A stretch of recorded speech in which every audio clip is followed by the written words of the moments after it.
solíamos oír música un buen rato, oíamos rock, comíamos, etcétera, y llevábamos siempre cosas que nos interesaban. En esa época, como no había celulares, no había compus ni nada, pues lo que llevábamos era recortes, ¿verdad? De las cosas que más nos gustaban, y íbamos armando como collage, como colecciones de cosas.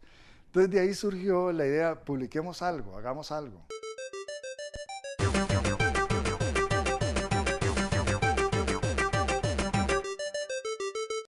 Surgió de la canción de Charly García, la figura de Casandra, y además el tema mitológico, Casandra en la antigua Troya, hija de Príamo y de Écuba, que rechazó a Apolo. Apolo la condena a no ser creída, era una pitonisa, era una divina, y entonces por haber sido rechazado, Apolo le dice, nadie te va a creer lo que vas a predecir. Era una revista que no teníamos que hacerla, en el sentido de, bueno, vamos a hacer algo que, ¿no?, hecho, sino algo que se esté haciendo. Era un proceso la revista. Y una revista con un diseño cambiante. Lo más interesante fue el diálogo y todos estos cruces que tiene la revista, que tiene un cóctel temático muy interesante, tiene la libertad de poder articular el cómic con la poesía, con el ensayo crítico, con la política, con la sexualidad. Distinto. Esa es la libertad que tiene la revista.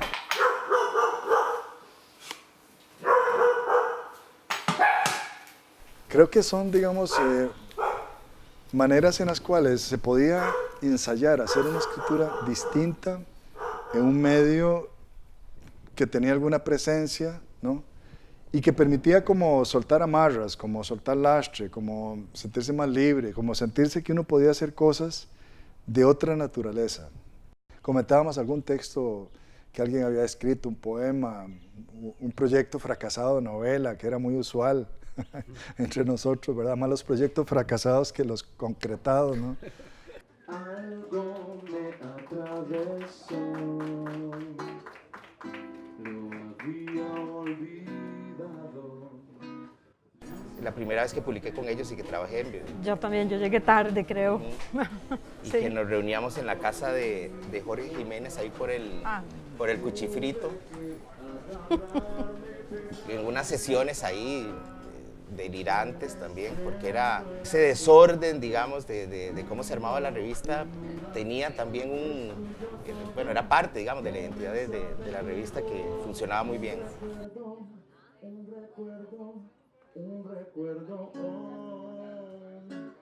Aparecer con un falso mesianismo de antemano asegurado, o sea, llegamos tarde a todo, nos reíamos de todo, decíamos cosas que no nos importaban si nos creía o no, porque éramos Casandra, ¿verdad?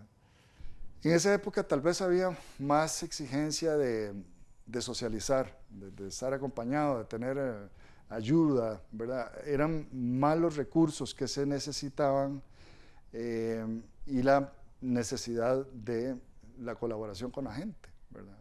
Esa fusión de arte y vida, vivir un proceso donde tenés las manos llenas de goma, ¿verdad? Y estabas comiendo y estabas, qué sé yo, compartiendo con todo el grupo, ¿verdad? Era una vivencia rica. Sería mentir decir que fue un proyecto filosófico, ¿verdad? No, nunca fue eso. Esto surgió al final de mi vida como estudiante de filosofía en el año 88-89, y ya como profe durante los años 90, pues experimentó un desarrollo. Ausencia de palabra, tornasol, hueco palpable en medio de la frente, muerte viscosa en papel de aquel alter ego reforzado, fría moraleja perpetua, bocetos para intentar una adultez. es cierto que escribíamos jugando, o sea, Cassandra sí daba ese sitio. Es que, no sé, o sea, las mujeres jugaban o jugábamos menos, tal vez especialmente por la cosa de tener que ir con un discurso por delante, pero si me pongo a ver, o sea, creo que nunca fui más libre que cuando escribí porque era darse la licencia, de escribir tonteras, las duchas vaginales de guacamole. Por eso te digo que toda esa parte... Digamos, lo que te quiero decir es que para las mujeres poder hablar en ese tono es ya de por sí, un asunto político. Claro. ¿Sí? Cassandra, ese río de rasgos hondos, de largos hongos, me llevaba a comer helado cuando era niña. No bromeaban en mi cabeza las voces de la muñeca fea. Sus canciones escupían metáforas ebrias de realidad. Serpiente sigilosa, que suelta carcajadas cada tanto. Serpiente pintoresca, esfera roja. Bienvenidos y bienvenides, al Día de los Muertos en este candil de sugerentes pociones. Cassandra tiene orgasmos en nuestras risas y rebeldías.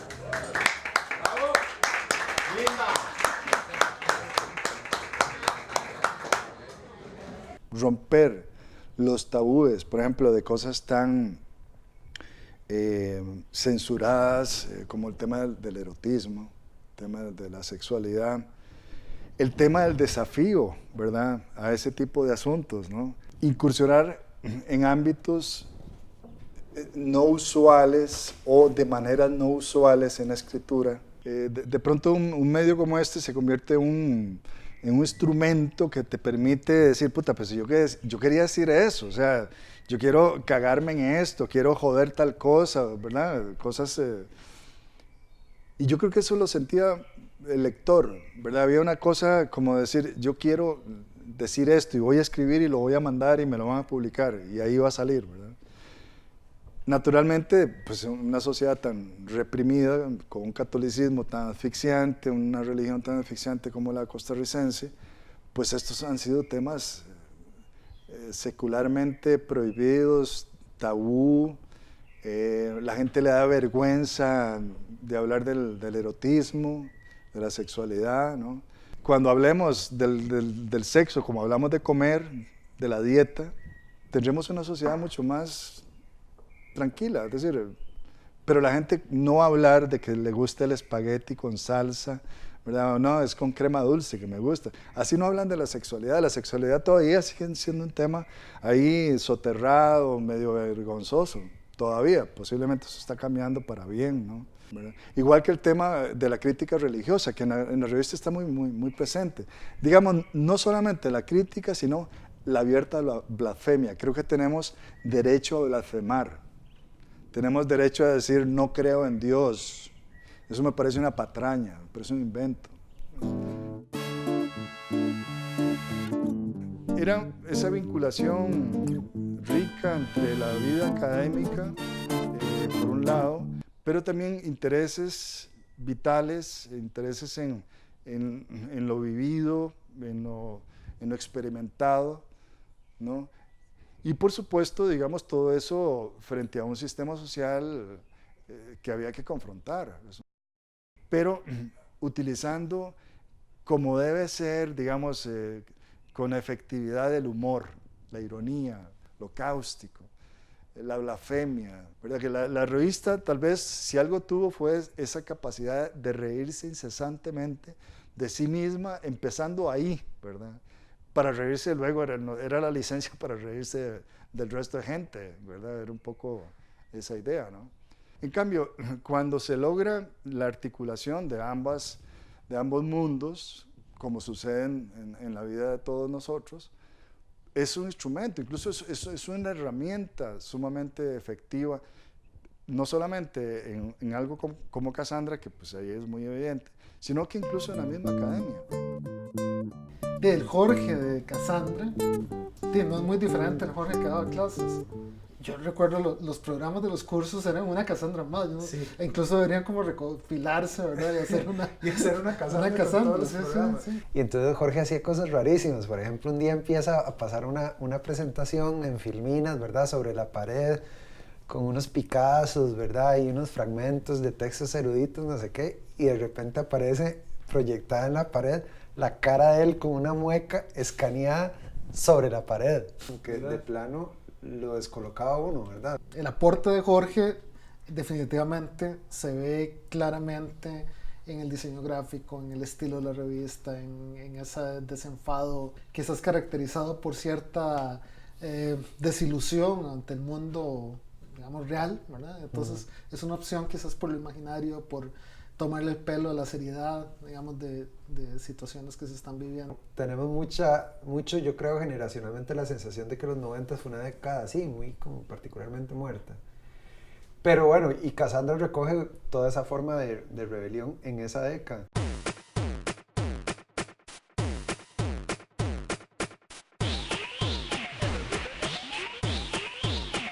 No recuerdo exactamente cuál fue el año de los primeros números de Cassandra, pero ya era como esta cosa que cuando uno entró a la U se escuchaba, ¿no? De esta revista. Sí, vea, la dirección, @cariariucr. Sí, era con la época de los modem, aquellos que sonaban como una máquina de carnicería. Sí.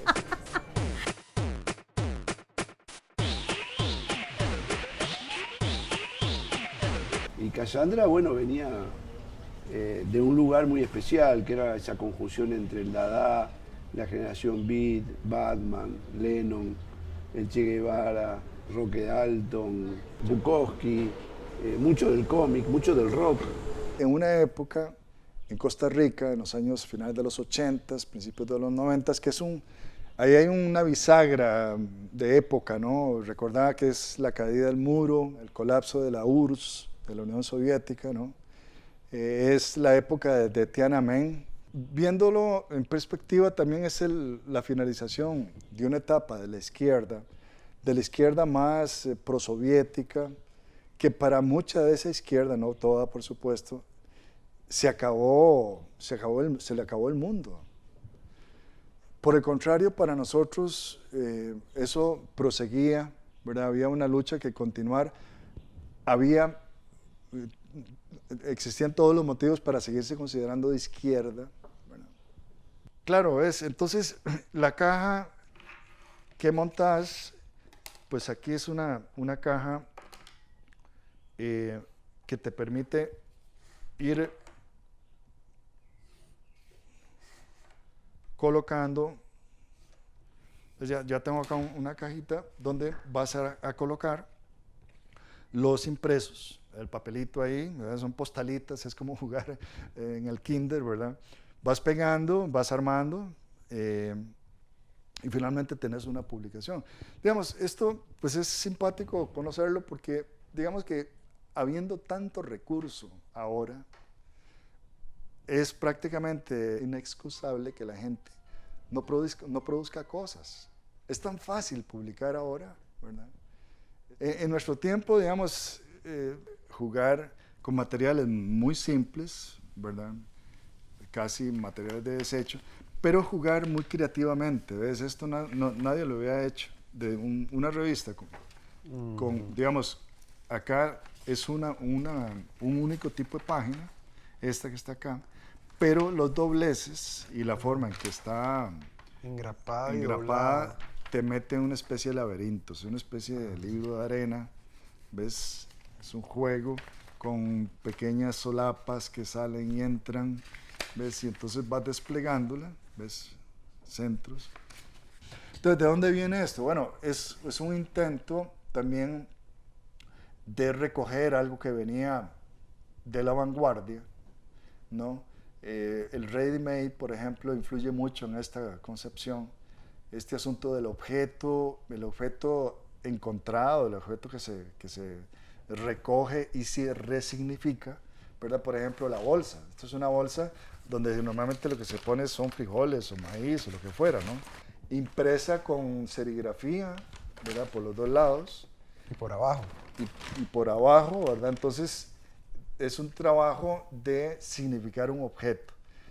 En esta, por ejemplo, publicamos un condón porque, digamos, es todo el momento del tema del SIDA, ¿verdad?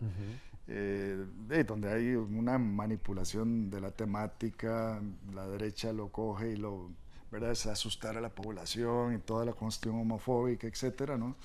Y entonces nosotros empezamos a jugar con el tema de los condones, ¿verdad? Y además, claro, esto era escandalizado, o sea, la gente se espantaba de coger una revista y sentir un condón, ¿verdad? ¿No? Por acá, a finales del año 90, el 8 de diciembre... Este era un número. Este es un número, en este caso el formato fue una hoja, un póster, un afiche, ¿verdad? Con artículos, con poesía, con cómics, con fotografía, ¿verdad? Toda una conmemoración del asesinato de Lennon. Se cumplían 10 años. Costa Rica necesita un nuevo rostro. Exacto, entonces... Y era un culo. Y es un culo, ¿verdad? Entonces, este es el señor de corbata, ¿verdad? Con cara de culo, ¿verdad? Y es el candidato presidencial de Cassandra, además, ¿verdad? Nuestro candidato sí da la cara, ¿verdad? Esta sale en el 98, ¿verdad? Es una portada donde están los tres chiflados, pero en lugar de Curly está el padre Minor, ¿verdad? Que en esa época era una estrella de televisión realmente letal, ¿verdad? Un discurso de esos fundamentalistas, ¿verdad? Bueno, y luego también significativo porque, bueno, aquí Luis Chávez y Ana de Huásuk publican por primera vez esta revistita que viene pegada, ¿verdad? Está pegada a la revista, ¿sabes? Ahí la armamos en un fin de semana en la casa y entonces es muy, muy lindo el juego, ¿no? Es un hilo rojo que atraviesa toda la revista, ¿ves? Yo creo que las vanguardias y las contraculturas cumplen un poco ese papel, disolver, ¿verdad? La brutalidad desde sus propias entrañas, ¿no? Confrontándolo, por ejemplo, con el discurso de la irracionalidad, con una irracionalidad, pero que pone en evidencia la brutalidad del poder, ¿no? Entonces, digamos que muchos de esos elementos filosóficos, sociopolíticos, de alguna manera tenían alguna expresión acá, ¿no? Y esto que te decía de los cruces de temas, la posibilidad de sacar, de convocar y de tocar temas que no tocan los medios masivos. Eso me parece que es una característica de las revistas contraculturales o underground o subterráneas o como le llamemos, ¿no? Esta cosa antisistema, del gesto inconformista, iconoclasta, que me parecía tan necesario, tan oxigenador en esa época. La producción de algo como esto tiene que ser en un ámbito festivo, de intercambio, ¿verdad? Eso de aislarse y meterse en un gabinete, ¿verdad? A producir una genialidad, eso no funciona, ¿verdad? Esto tiene que ver con intercambio, con gente que manda cosas, que quiere publicar cuestiones, ¿verdad? Con discusiones, con peleas con la gente, ¿no? Y además con lo que está pasando en el momento. O sea, una suerte de tomar lo que sucede en un momento, en la época, y poderlo traducir estéticamente, ¿verdad? Políticamente, en un código que no es el código tradicional de una izquierda, digamos, únicamente que reclama y, ¿verdad?, que es esa cuestión sacrificial de víctima eterna, la Cassandra, ¿verdad? O sea, ¿no? Y apuntaba a eso, al encuentro, a la celebración y también a la participación política, ¿no?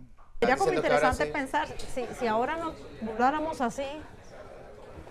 Claro. ¿Verdad? Claro. Bueno, sí, que ya igual le toca a otra gente también, digo, eso es como esa estafeta que se va... Sí, ya. Pero me quedé pensando en lo que te decía de la cosa, no sé si llamarle feminista. Para interrumpirnos. Bueno. Y para presentarles la última Cassandra. ¿Ves? Que había un número póstumo. Ese es el póstumo. Este es el póstumo. Cassandra póstumo. Pero yo ya soy muy conservador para Cassandra. Mira, yo también. Exacto. Viene conservadora. De hecho, se llama la tribu Ramachenka Talamazoa. Ah, muy bien. Qué genio. Me Es que sí, fue encanta. como en bandeja, ¿no? Lo dejaron en bandeja el título. Pero es que qué difícil ahora, es que ellos ahora son su propia burla. Ya uno, ¿qué vamos a hacer? ¿Qué vamos a hacer Sí, más ya, gracioso ya que ellos? uno ni hace gracia porque es como contar el chiste la segunda vez, si uno lo hace. Es ya que, somos- o sea, ¿qué le vas a añadir a aquel Contar el chiste exorcismo? es explicar el chiste. Exactamente. Así que los dejo ahí para que comenten. Mira, sí, pero ves, es que además este font es para otra edad. Ajá, ese es un buen argumento. Te dije, no me traigan nada con letra muy pequeña. Esta fuente es para otra edad. Venía con lupa, pero... ¿En quién podríamos pensar si Cassandra tuviera que ser adjudicada a una persona? ¿Verdad? ¿Quién pensaría? ¿Quién podría ser? Bueno, para mí la figura sería Virginia Grutter. Un personaje esperpéntico, muy valiente, una muy buena escritora, ¿no? Una mujer de izquierdas, con un gran sentido del humor, hilarante siempre, e igual bajo el signo ese de no ser seguida, de no ser creída, de ser más bien hecha a un lado, toda vez que pues, se le tomaba muchas veces como loca, como una mujer trastornada, ¿verdad? Que es típico de este tipo de figuras.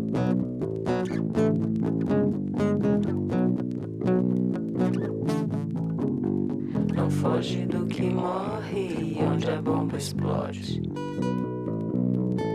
Onde a bomba explode.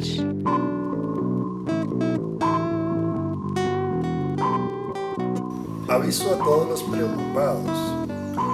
La dimensión del pene carece de importancia.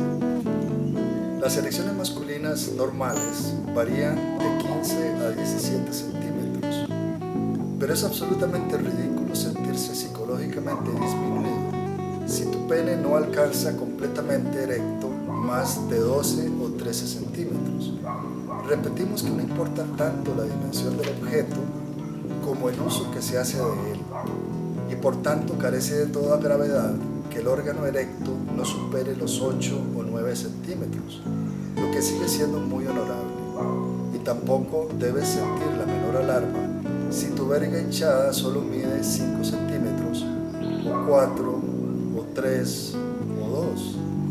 Y si tu pene no supera los 50 milímetros o 1 centímetro, su talla en tal caso carece en absoluto de importancia.